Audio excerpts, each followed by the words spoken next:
sitting around one day and trying to figure out what to do other than sit there and watch television. I said, well, how about taxidermist work? I didn't know what taxidermist was then. And I thought, well, maybe that might be a good thing to get into, or at least something to occupy my time.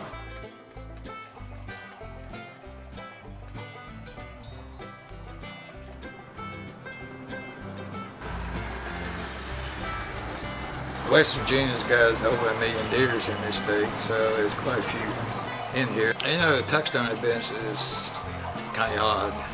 It seems like when the economy goes down, the taxidermist goes up.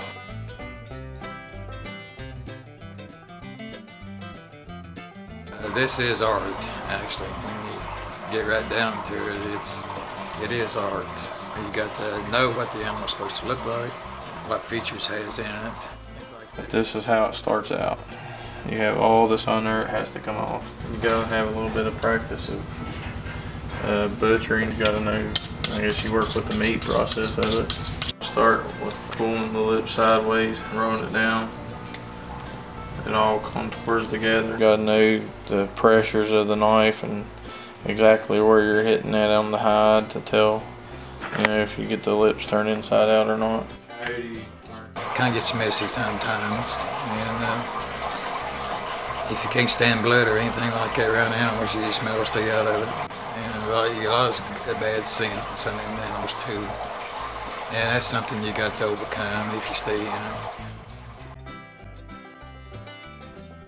I'm just spraying like Lysol down on the hide to keep it moist, and so the blade don't stick to it. Fatty tissue and hide that's on there build up off of it. It takes it down to just a bare hide. Every hide's got to be done twice. This is the second time for this hide. It's like a beauty shop or a barber shop.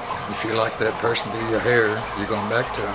So they could have a dozen of them, but you don't have like that same person. Yeah, it more or less works the same way in this business. That's a big step, I ever seen. If they like your work, they're going to come back to you. It takes a lot of passion. You got to have passion to do it. We have classes that comes in every year from the school on field trips up here. And I just thought it was neat when I seen it when I was a kid. That's when I got amazed by, you know, the work that's put in.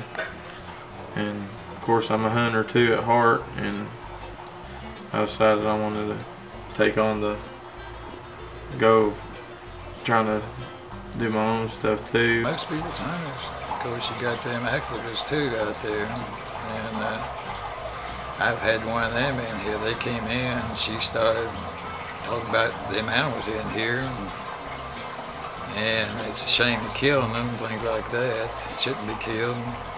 I told her, I said, well, what if you go down the road and one of them deer jumps out in front of you? You get injured, or your child gets injured, or you might get killed. What would you think about it then? Oh, it's different. I said, but you just told me none of them should be killed.